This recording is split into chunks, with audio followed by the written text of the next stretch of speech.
The views expressed and the opinions given by the individual host and their guests do not necessarily reflect those of Para-X, its affiliates, or its sponsors. I'm horror author T. Fox Dunham. And I'm horror author and filmmaker Phil Thomas. And tonight we're asking you, what are you afraid of?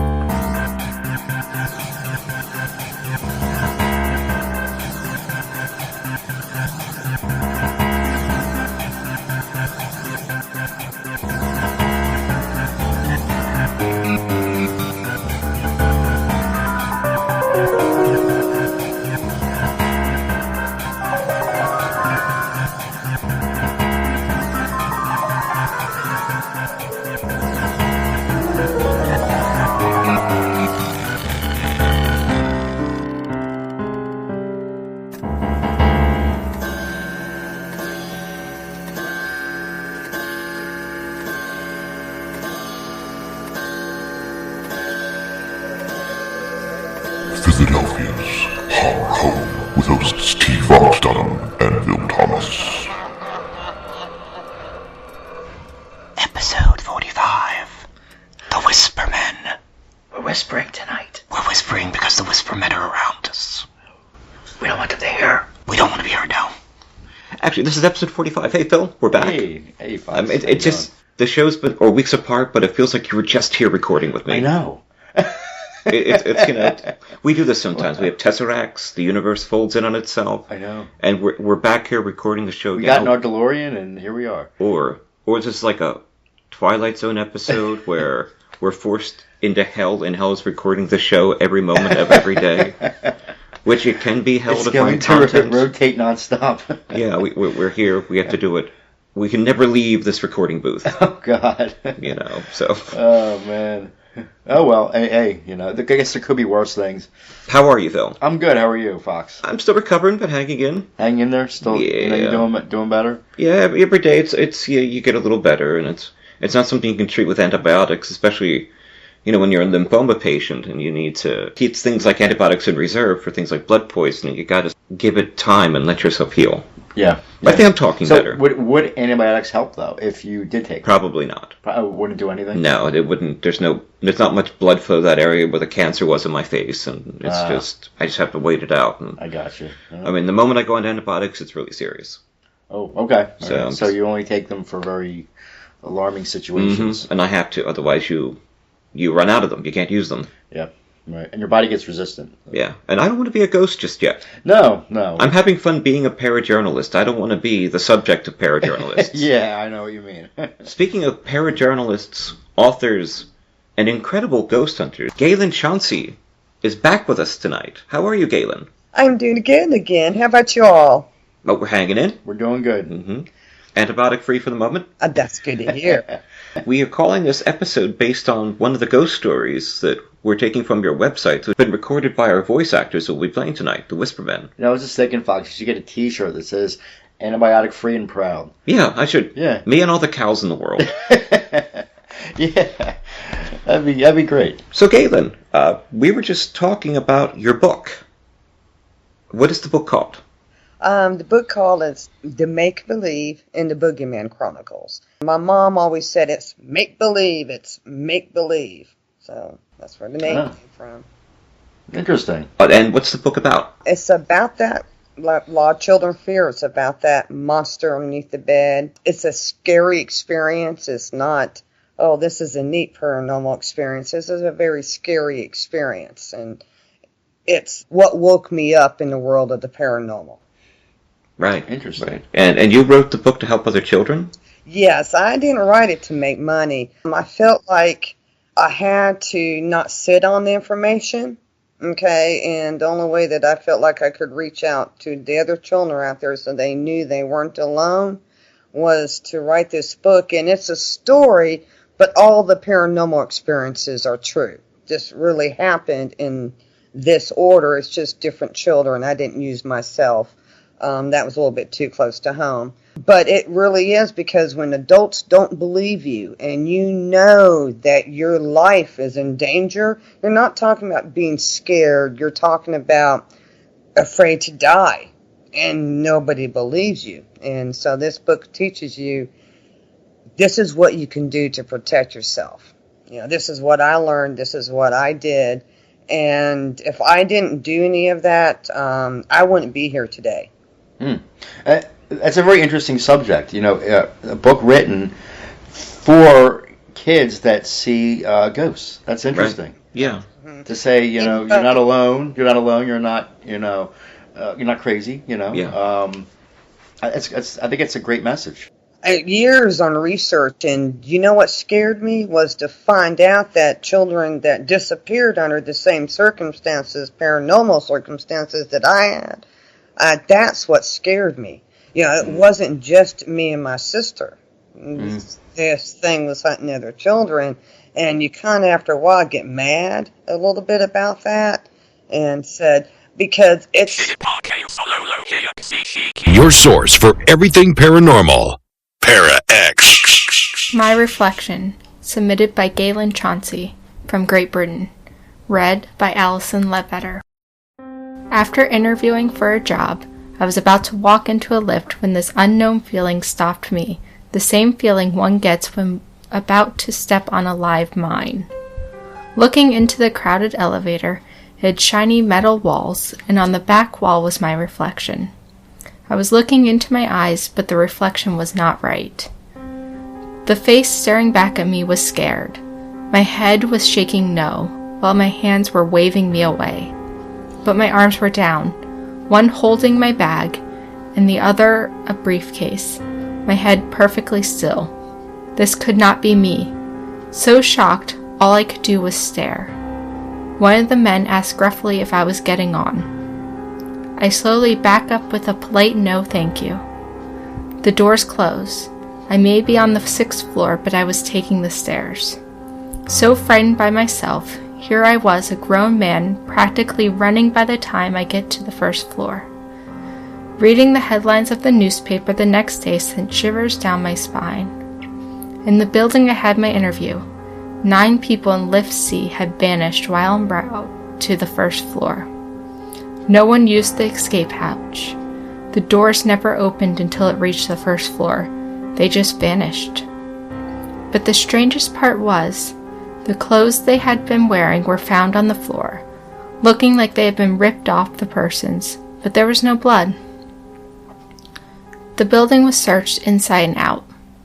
All 9 are still listed as missing. Where did they go, and naked? What took me aback was lift C was the one I was going to get on. The only explanation that made any sense was I saw a future version of myself, who knew something bad was going to happen inside that lift. Whoever he was, it does not matter. He saved my life.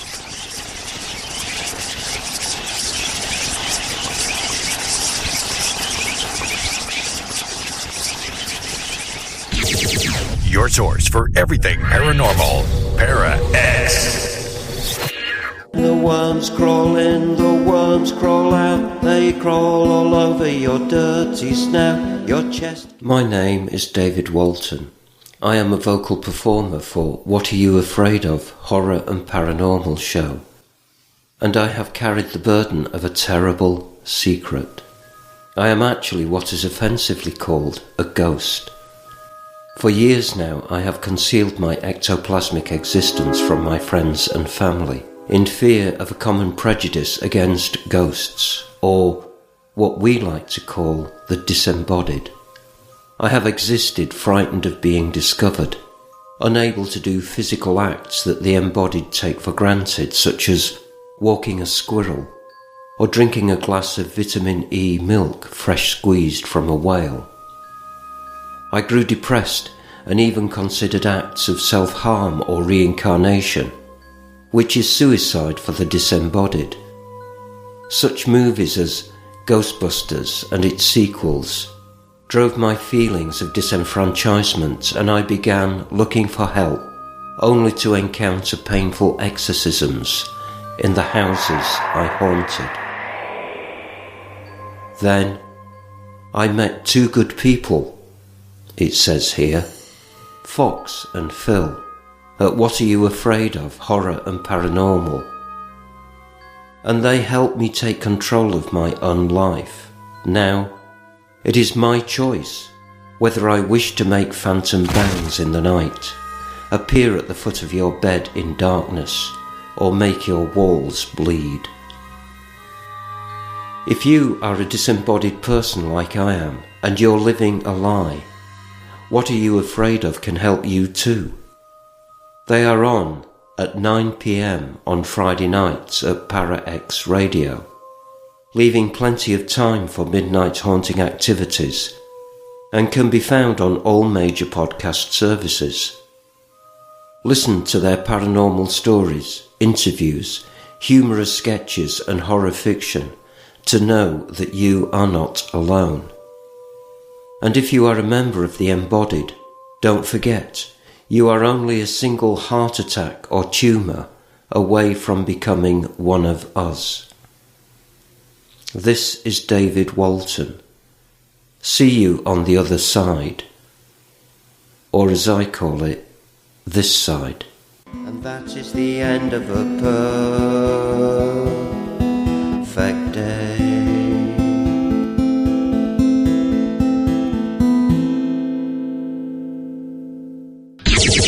Your source for everything paranormal, Para-X. Hi, this is Tim from Comic Zen. We're located at 301A West Main Street in Lansdale, right near the intersection with Susquehanna Avenue. We have new comics, old comics, graphic novels, including comics made just for kids, action figures, statues, comic supplies, board games, card games, and much more. We have a special order service for both comics and games, and we have a comic subscription service so you don't miss your monthly issues. So come to Comic Zen. Just don't upset the samurai ghost who haunts the store. And guess what, kiddies? Foxy and Philly will be recording live from Comic Zen in Lansdale every first Friday of the month. So come down and see us at 6 p.m. Eastern Time. Well, not then, because we will be recording live for the Philly Foxy Haunted Spooky Hour on Para-X Radio. And bring your ghost stories a little before or a little after, and we'll be glad to collect them at Comic Zen. Fridays, first Fridays, at Comic Zen. Comic Zen in Lansdale, PA. Your source for everything paranormal, Para-X. Whatever the boogeyman is as sneaky as can be, because it doesn't want to be discovered, because if it is, it means it's real. Right. No parent in the world would ever let their kids sleep by themselves or with the lights off ever again if they knew this thing really was real. So it stays hidden on purpose. What did it look like to you? What looked like to me was the children were strange looking, when I realized that they had children around. Children, 6, 7 years old, boys and girls, different style, different clothes, and this thing, okay, I know it sounds weird, but it was like, at the time, this only reference I have, it was like as tall as Big Bird from Sesame Street. Mm-hmm. Okay. Ooh, and pretty tall. Yeah. And it had, I swear, it looked like some kind of, at the time I didn't know what it was, so the best reference later on was an astronaut helmet. And then over it wore a cloak over his head. But it was, at the time I didn't know what, astronaut helmet was. Well, that's creepy, cloak over its head. Almost like a veil? Yeah, it was just a cow. It was weird, yeah. But it was large. Like I said, Sesame Street, that Big Bird, is still the same height. Didn't matter how small it was, I could judge how tall it was. And the only reason that I'm alive is because we managed to get in the house, but I don't put this in the book. There's a reason why. When I pissed it off, because it was pissed, and there was no doubt about it, it screamed at me in a language I didn't even understand. So, great, talk to me English if you want me to be more afraid. And it grabbed me and threw me against the wall. Okay, and I'm 10 years old. It cracked my skull, broke 3 ribs, broke my neck, broke my back. The impact was so massive it actually hit my brainstem. And the doctors said they didn't know how I was alive.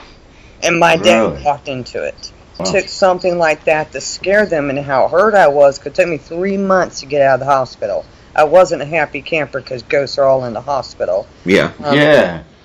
It was a situation to where I really got hurt. They couldn't explain how I got hurt. I was just going to ask you, like, how did you explain that to the doctors? They didn't. Then my dad saw me be thrown against a wall, yeah. Authorities were called. I know the police were called, because they interviewed me. They thought my dad did something, but the doctor said that the only way I could receive injuries like that was like being dropped from a 12-foot floor, building. He said there was just, where did it come from? Where did the building come from? And that I had been dropped from a great height, but I was just hit into the wall with such force, it just broke everything in my back, my neck and my skull, and that's just the way it was, and years later, even now today, I'm famous, over at UVA Hospital, because the injury is something they've never seen before, because nobody survives an impact to the brainstem like that. Nobody. Wow. And so this thing was trying to kill you. Yeah, it was pissed. It didn't get spray. And it was after my sister, and with the ghost's help, I stopped it. And it wasn't happy. When my dad opened up the door, it still had a hold of me. Okay, wow. It didn't leave until my dad turned on the light. I thought I had a law of gall to wait to the very last second before it dove back underneath the bed, because it always dove underneath the bed when the door was open. It was the first time it waited till the light was on. But luckily by the time I got to hospital, we were already out of that house and into a new home, and I said, there's something there, because the ghosts were there for years before this thing showed up. This was something new, and we never seen it before, and I couldn't understand the children because they were with it, but they were scared, because the little boy looked at me, he said, he is coming, and I was like, holding on to my sister, and I knew something had her, and before I can even ask who was coming, it was in my face. Jeez. That's terrifying, especially for a child. It was, and it was very strange for me to have to explain to my parents before this incident happened that I was talking about. I knew what the ghosts were by then, and I remember the conversations over with my mom going, these things are physical. They're not like the ghosts. And I remember saying that over and over to her, and she still didn't get what I was talking about. Well, they now believe me, but only because I got hurt so badly, and they know they didn't do it. So, and couldn't explain. And my grandmother for years, my mom and dad never talked about it, but my grandmother, every 5 years or so, she asked me what happened. And she never could accept what I was telling her. She never believed me. She thinks that maybe one of your parents did it, right? Probably. Well, most likely, but the injuries were too severe. Yeah. Right. Yeah, that was another thing. They were like, well, how did they even have the strength to do something like that? My dad might have been able to pick me up and throw me a few feet, but he couldn't throw me into a wall to break everything in my body. And I mean, the impact for your brainstem to be impacted takes a force like you don't believe. It's got to go through all those bones and everything. So for my brainstem to be impacted is what blew their minds. And they didn't realize I was a lot more hurt than they thought I was. It almost sounds like Fae, like Celtic mythology, and I'm wondering if it was yelling something in Indo-Celtic or Gaelic at you. Yep, it wasn't. And I remember thinking, well, what are you saying? Going, what, am I supposed to be afraid of words I don't understand? And it's amazing what goes through your mind in 0.0 of a second. So I had to be afraid of it, but I wasn't. I was just treating it like the ghost. It was there, even though that was the first time it made any aggressive moves. When it grabbed my sister, when it took her, and when I saw where it was taking her, and what I was seeing, and my brain to this day was going, it's impossible, this can't be real. That's what caused my hesitation, because my parents were drilling in my head that all this was make-believe. So my brain, I was going, and that's what delayed us, is what almost killed us. If the ghost hadn't stepped in, because I was processing, saying over and over again it wasn't real, we would have been gone before we knew it. Right. Right. And amazing how your parents can convince you that there's nothing there and something happens to you because you're going, it's not real, it's not real. Well, a little late now, after the fact that it happens to you. Well, I guess telling it wasn't real didn't help a whole lot, now did it? My mom was the same way. When I would have experiences growing up and I would tell her and seek comfort from her, and she would, and it's not like she wasn't saying it's not real. She was actually saying, it could be real, but you have to choose to think it's your imagination. Yeah. So, and you're sitting there going, yeah. My mom once told me, well, it's your imaginary friend. I said, well, first of all, I thought a friend was a friend, number one. And number two, believe me, I never had a friend look like that before. I didn't even know where that came from. How could it come from my imagination when I've never even seen anything like it before? So the imaginary friend didn't last very long. But she just kept coming up with excuses. And the only way she got me through the ghost was finally convincing me they can't touch you, so they can't hurt you. Mm-hmm. And that was true, But that thing wasn't your friend. And then you run into physical creatures and you realize, okay, there's other things in the dark. What are they? I was just too young to know that I should have been screaming my head off and getting out of there. My dad was so angry at us that we refused to set foot in the house again. You couldn't get us. And when you got two twin girls having nuclear meltdowns, they're never getting back to the house. He picked us up and locked us in the room twice. They can't figure out how we were getting out because the window was locked on the inside and the door, and they were right there watching the door, and we got out of the room twice. Both times they found us screaming down the street. I've heard cases like that before. Yeah. Did you ever find out what it was, like exactly what it was? No. Just to research, I can identify it, but I still don't know what it is. I do have my suspicions. I know what the children are. That was weird because, they spoke English, and yet this thing spoke a different language. So I realized that as I got older, there was a generation gap because languages change over the years. Mm-hmm. Right. So no wonder that it was different generations of speaking. So all the new ones are modern ghosts that were taken and takes and changes them, uses them, and feeds off of them. People don't believe ghosts can die. They can. Once your spirit is gone, you're not reborn again. It just disappears. Just like your body when it's sitting there and it's dead, and the corpse over time, it breaks apart. Well, that's what happens to the soul if you don't move on. Right. And I've seen ghosts hunting ghosts. They hunt them for their energy. Interesting. Vicious. Some of them are quite vicious to each other, get into fights. They waste more energy fighting than they get at the end. But they'll kill each other if they can. And if you see groups of ghosts, packs of them, there's always a leader that's in control because he's feeding off of them. People don't realize that ghosts have to do that. They have to feed. Yeah. Well, like you said, they're leeches. Yeah. They have to suck the energy. You called them all parasites. All ghosts are parasites. From the sweetest little kid to the sweetest little old lady, even animals. I've seen animals do it, witnessed it with my own eyes. Dogs, they do that. They do it to animals and they do it to people. People talk about babies dying in cribs and old people dying in their beds because they were old. Well, let me tell you something. 50% of them is because of ghosts. Right. Wow. Especially in hospitals and things, yeah. Yeah. And a lot of times they don't mean to. It's just that the body's weaker and sometimes it is an accident. But that's how it happens. It's just the way it is. I'm sorry, but, you got to survive. You got to eat. And people turn into savages when they're hungry. Right. Some kind of survival instinct takes over. They become less and less civilized and become more and more this savage, like you said, that's out there in the middle of the wilderness.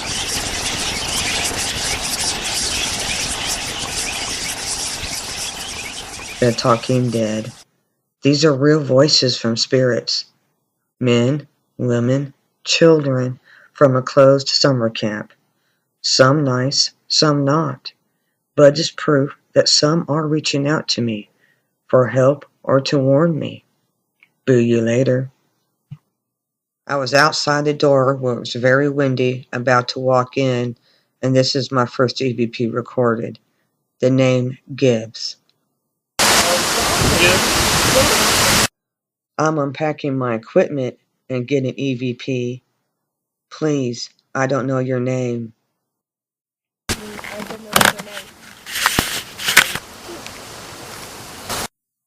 Listen to a spirit singing. Hope you all join me on Sesame Street.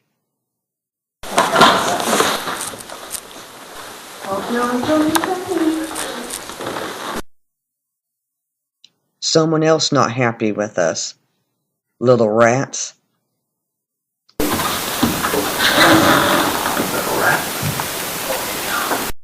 I was warning a dark spirit away and get a thank you from another spirit.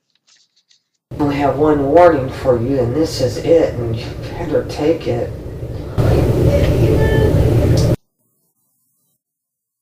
A spirit box session, and there is no piano. No one heard it either.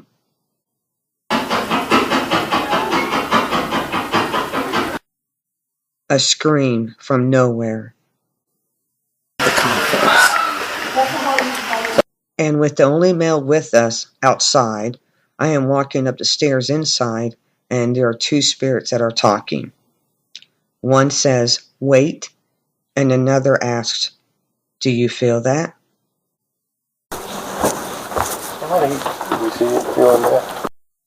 A female spirit sounding scared as she whispers, "He wants me." It's low but sad as a little girl talks to me. "I love you, Mama." She called me Mama several times during the investigation.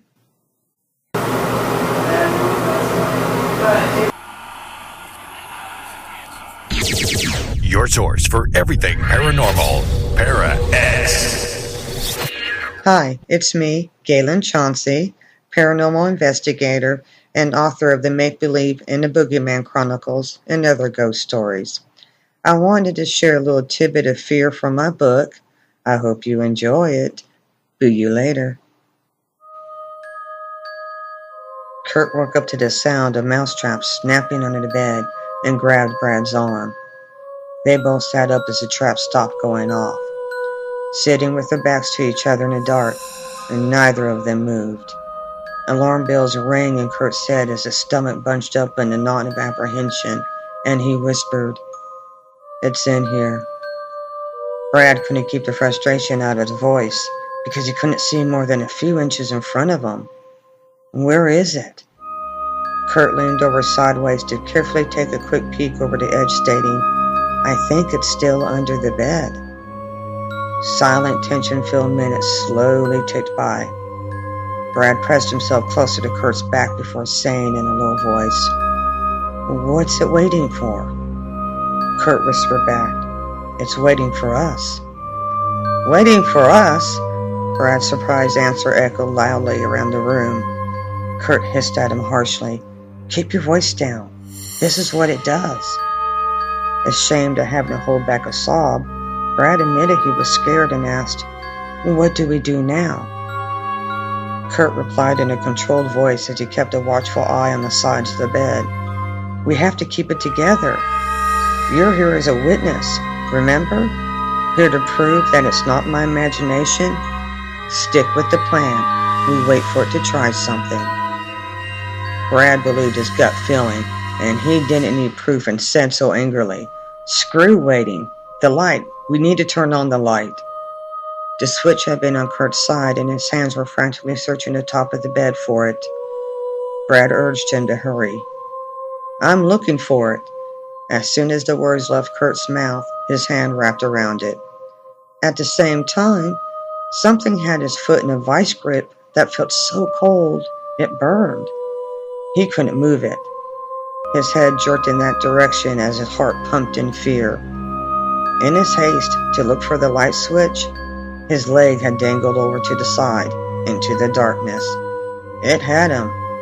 Inhaling sharply in terror, he squeaked out, "Brad, my foot! It has my foot!" He felt a tug. It was trying to drag him off the bed. Brad moved in behind Kurt, and wrapping his arms around Kurt's chest, he clasped his hands tight. He tried to pull Kurt back, but he didn't budge. Something really did have a hold of him. Kurt was jerked forward almost off the bed, taking Brad with him. Brad screamed in pure panic. Want to know what happens next? Available on Amazon. Every paranormal experience in my book is based on true events. That's what makes it scary. The boogeyman is real.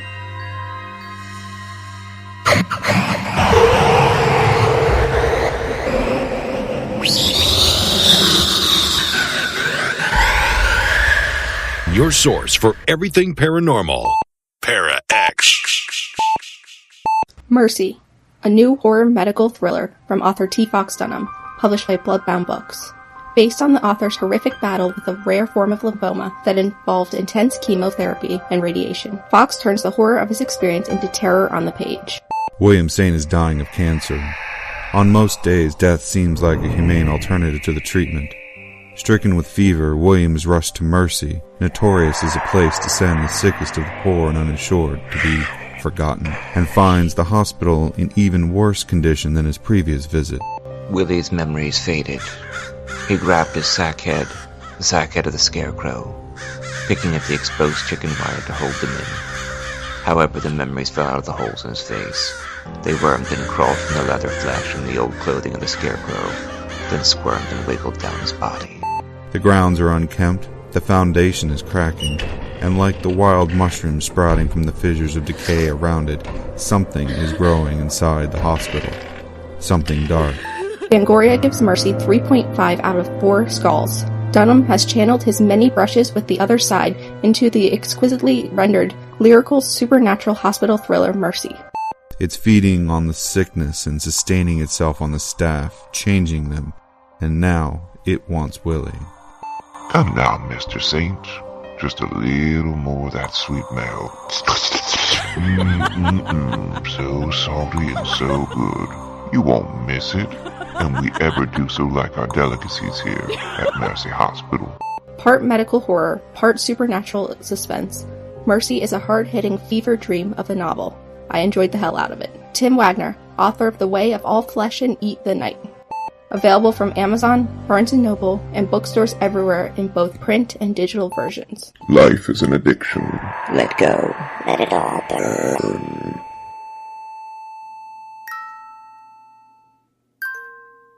We've all experienced messages from beyond the silver veil, whether we want to admit it or not. Some people take no notice, ignoring these outreaches.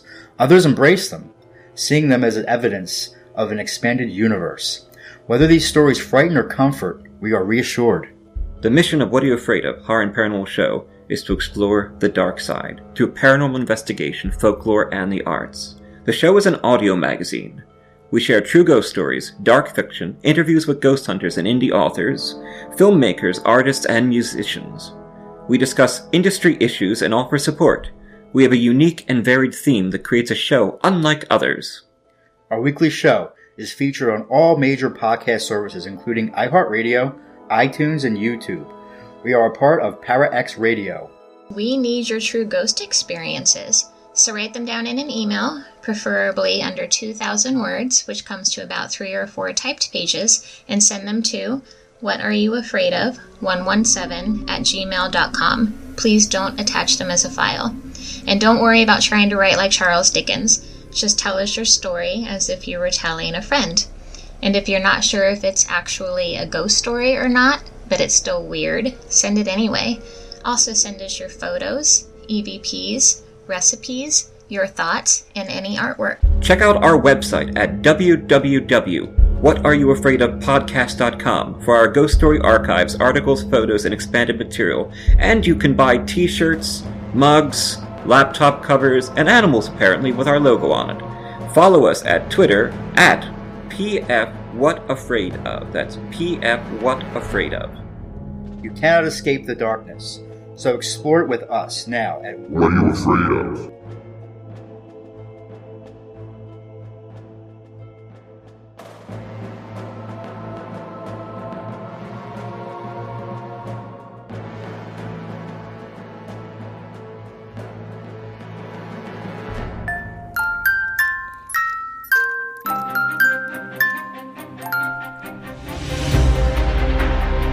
My name is Greg Bakken.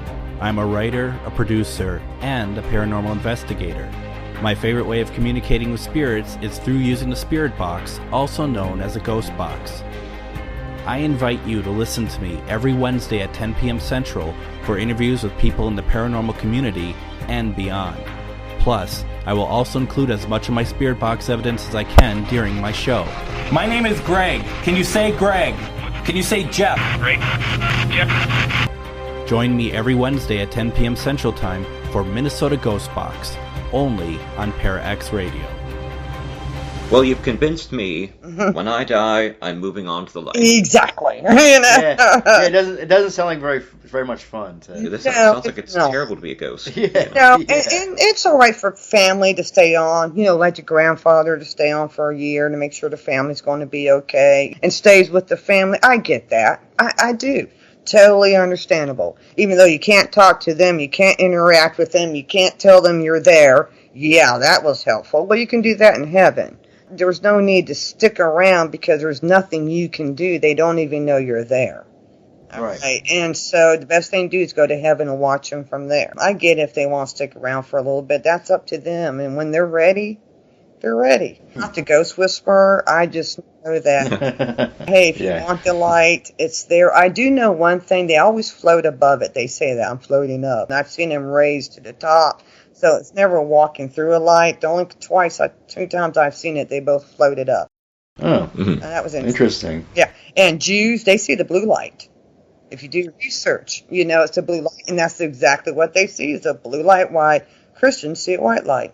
Why is that? When I died during the worst of the radiation therapy for lymphoma, I don't remember much of it. It was on Samhain, but I remember slipping into a very bright, summery place with green grass for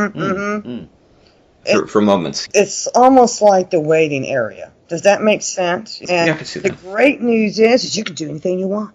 If you want to be an astronaut, go for it. You want to explore the oceans, go for it. Man, take advantage of it. That's what I would do. You can do all that and just...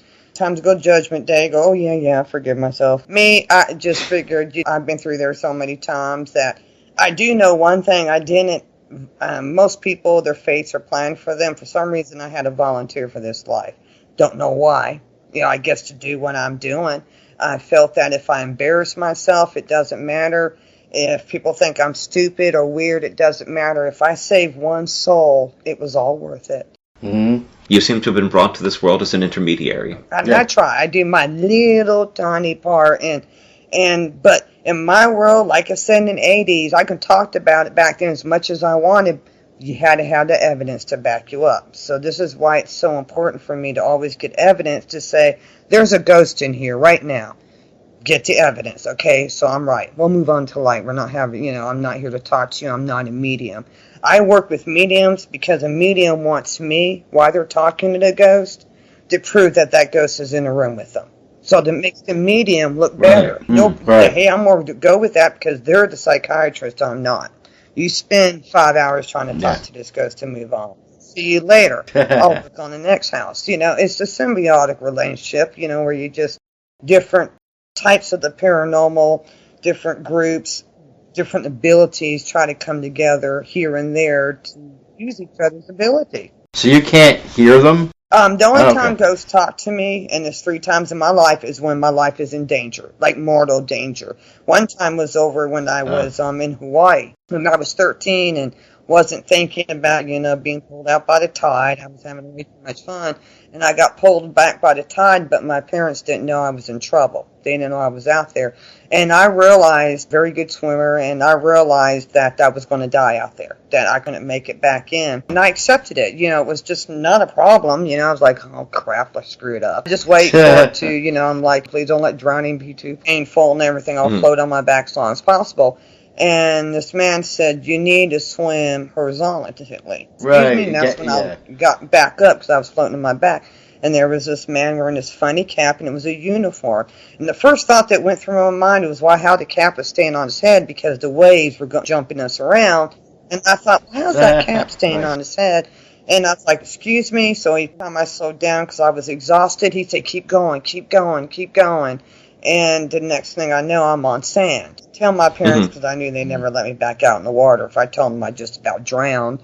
And the next day we went to Pearl Harbor, and when we were there, I saw the pictures, and the men that were, I guess the pilots were, they were the ones that were wearing the hats.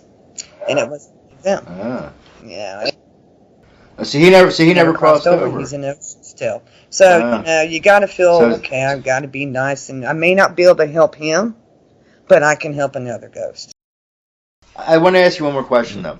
You said that eventually a ghost becomes a shadow person, and then eventually their Yes. soul can be lost. How long does that take? It's a couple hundred years, to tell you the truth, especially if they don't have any. By the time they're a shadow, they're on their last legs. Okay, so that's how I look at it. Is they are on their last legs. Most of them by then will just accept it. Why wouldn't they cross over at that point, knowing Because that they're they're screwed? more scared of hell than they are of dying there. They don't want to be reborn, Oh, and die from spirit form and go, hey, I'm a ghost of a ghost. There's no such thing. So they rather die permanently than go to hell forever, because it's eternity. But even hell you can be rescued in. It's not, eternity. And people just think that. And I go, lie, just ask for the lie. It will be there. It always is. So there is no anger from God. There is no such thing. I just wish that people can understand that when you talk to people who've had near-death experiences, they will tell you, a lot of them, I don't know if you had this yourself, Fox, but they didn't want to come back. They were so happy. Well, you know what? It was different for me because I was 18, and I felt like by leaving, I was... When you have cancer, people rally to you, but they need more from you than you do from them. And a lot of people really needed me to stay. Yeah, So you stay for them. I grew up with my mom had cancer since they told her she was going to be dead by the time she was 18. She lived with, you, lived with thinking her life was going to be very short. But I realized that, like you just said, that all the friends and family, they seemed like they needed her more than she needed to be there for them. Her smile made their day brighter. They needed that smile. They needed this something from her. And even though she didn't believe me, she projected a light. And I could see it in some people, especially like doctors or nurses. They project this light. It's amazing. I've never seen, it's just very rare that I come across of it. And people are drawn to it like moths. So one last question. The evil entity, the boogeyman who haunted you as a child, have you ever encountered signs of it again? Yes, and each time as it was too late. I did find out one thing. When people were helping, they were so desperate they would actually go to witches. There are a lot of good witches out there that are Christians. All right, they're not bad witches, but they're the same thing. They're doing the mistake that a lot of so-called investigators are doing when they're cleansing a home. Is they're getting, sometimes these things are attached to the person. So when I realized that the children were used to open up this doorway. So he uses his children. He's got these children around him that he uses. They're tied to him. They can't get away from him. He uses them to open this doorway between hell or earth. Don't ask me. Every time I've come to him, where I'm right behind him, he just left. So it's been a game. It's almost like it knows I'm looking for it, because you don't know how many ghosts that say you when they see me. Like they know me. I've never been in a place, never seen them in my life. Yet they say that to me, and I have no idea who they are. So it's almost like this thing is trying to escape from me. I've narrowed it down to a house in Florida, and I'm working on that right now.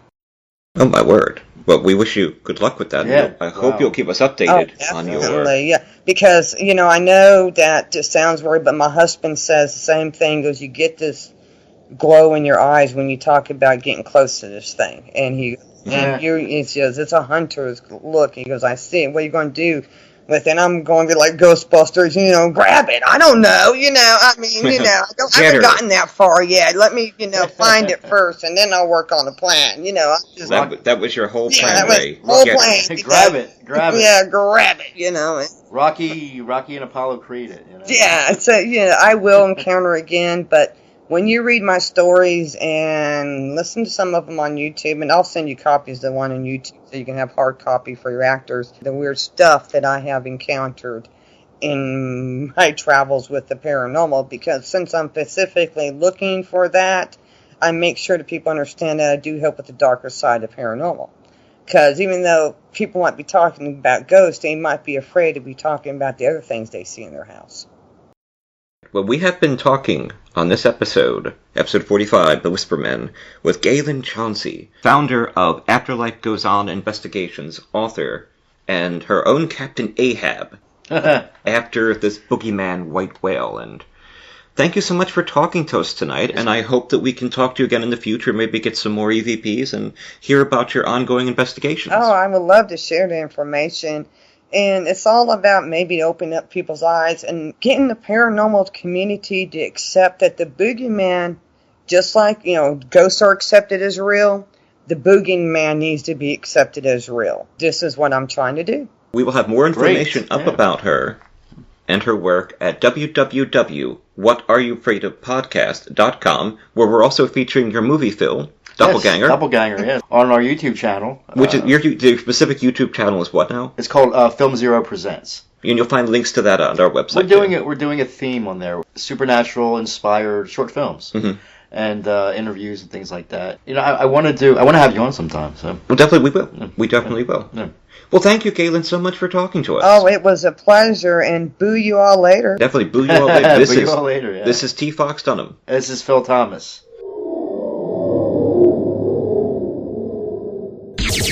Your source for everything paranormal, Para-X. The Whisper Man, a story by Galen Chauncey, based on real events, narrated by Phil Thomas. "Peekaboo, I see you," came the whisper. Rolling over in his bed, Dylan squinted his eyes, trying to see through the dark. "Dad?" he asked groggily. No response. His dad worked nights. No one should be here.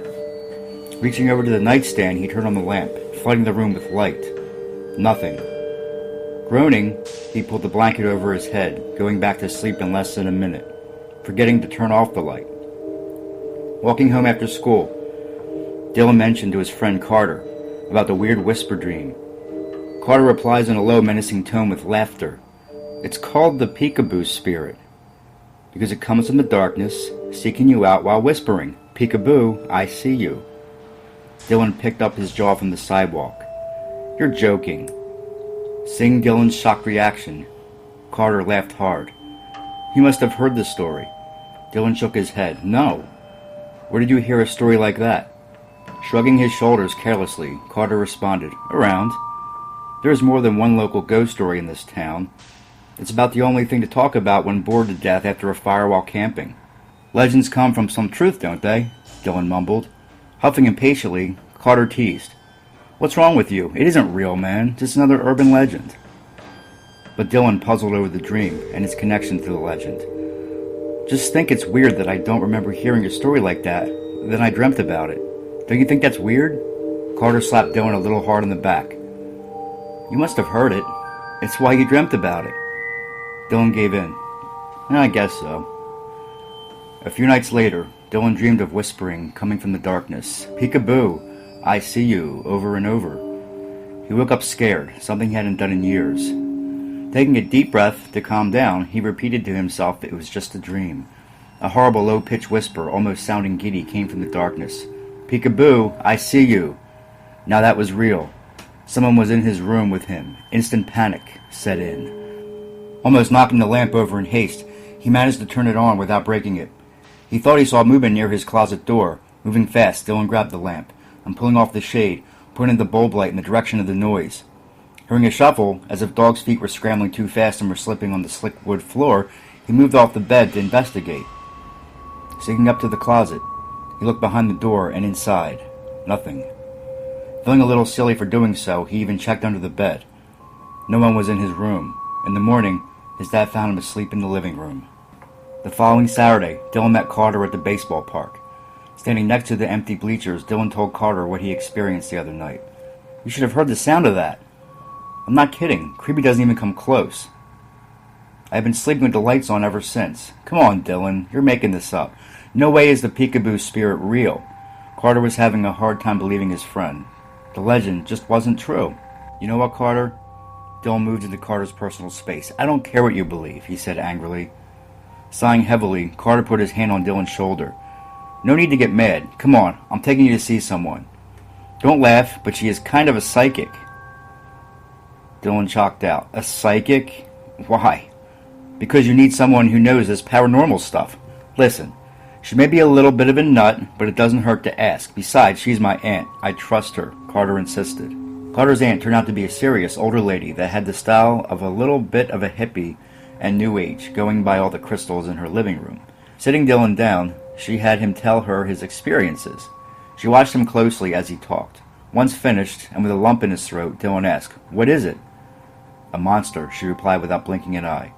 Was she serious? Dale's inside voice asked, okay, a monster?" Half laughing, he couldn't believe he was asking. "What does it want?"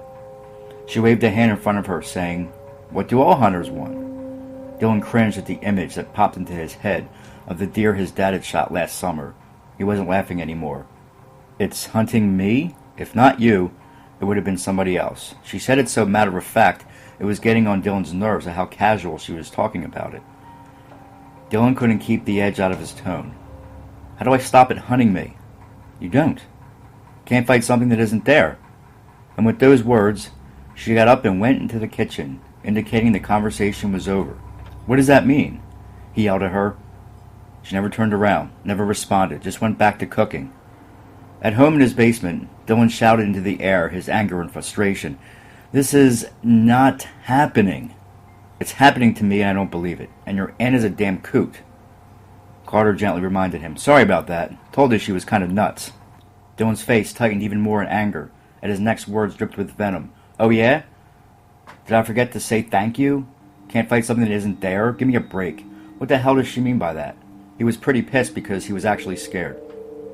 Carter tried to sound easy. It means you don't sleep without the lights on, ever again." 3 days later, Carter had come up with an idea and was coming over with supplies. He heaved a heavy bag onto Dylan's bed. Dylan watched as Carter uploaded all different sizes of flashlights, batteries, candles, lighters, fishing line, and empty Coke cans. Carter pulled out a gray box about the size of an electric razor. "I borrowed my dad's stun gun." "I can't believe you brought a stun gun." Dylan was in awe.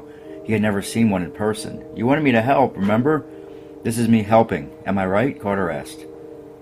Dylan thought for a moment. "Okay, how does it work?"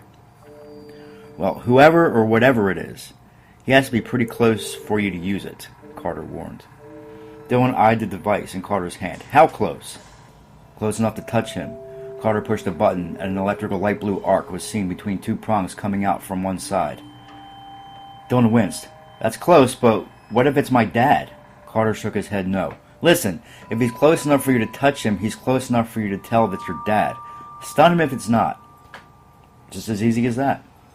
Taking the stunner, Dylan switched it off and on a couple times. "As easy as that," he repeated back, mesmerized by the blue arc. "The best defense is a defense. Besides, having all this should make you feel safer," Carter explained. "Oh, and by the way, if it is the peekaboo spirit, try to get a picture." They spent the rest of the afternoon setting up tripwires tied to cans to make sure Dylan woke if anyone crossed his floor. Whoever was sneaking into his room was going to get a surprise or a shock depending on how close he gets. Feeling more relaxed than he had in days, Dylan was able to fall asleep within minutes that evening. The horrifying whisper woke him. "Peekaboo, I see you." Dylan's eyes flew open and his hand reached for the stunner he had stashed under his pillow.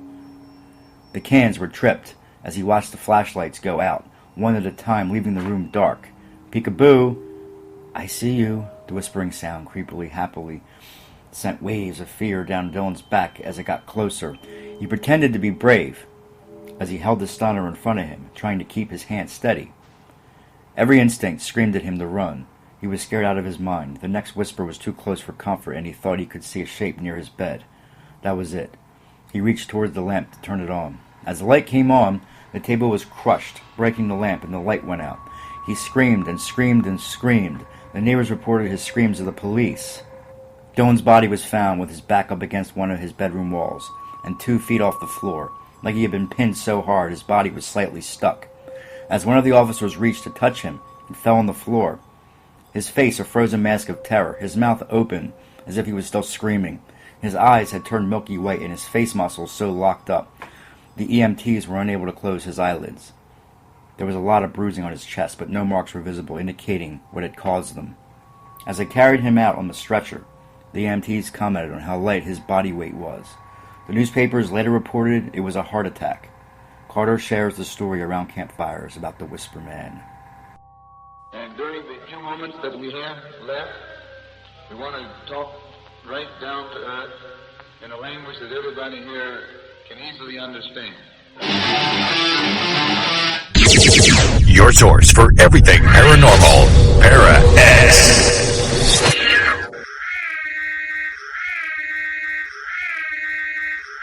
Are you haunted by shadow people in the middle of the night? Do you secretly love all things creepy and spooky, enjoying ghost stories and horror fiction from the best storytellers? Do you have a true ghost experience you want to share, but no one will believe you? If yes, listen to the professionals on What Are You Afraid Of? Horror Paranormal Show Friday nights at 9 p.m. on Para-X Radio and at www.whatareyouafraidofpodcast.com. What Are You Afraid Of on Para-X?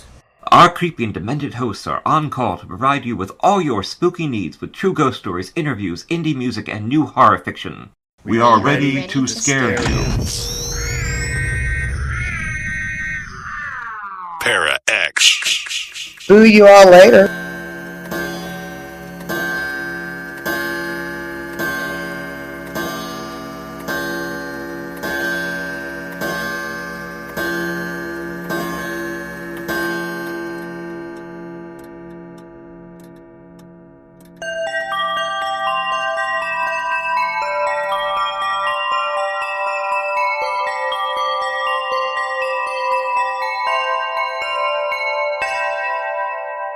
T. Fox Dunham lives in Philadelphia with his wife Allison. He's a lymphoma survivor, cancer patient, modern bard and historian. His first book, The Street Martyr, was published by Gutter Book. A major motion picture based on the book is being produced by Throughline Films. Destroying the Tangible Illusion of Reality or Searching for Andy Kaufman, a book about what it's like to be dying of cancer, was recently released from Perpetual Motion Machine Publishing, and Fox has a story in the Stargate anthology, Points of Origin, from MGM and Fandemonium Books. Mercy was recently released by Bloodbound Books. Fox is an active member of the Harvard Association. He's been published in hundreds of short stories and articles, and his motto is Wrecking Civilization, one story at a time. Phil Thomas resides in the suburbs of Philadelphia and is an author and filmmaker. His screenplays have been produced into feature films such as False Face and Always from Darkness that are available in major retailers such as Best Buy and Target, as well as availability on Netflix and Amazon On Demand.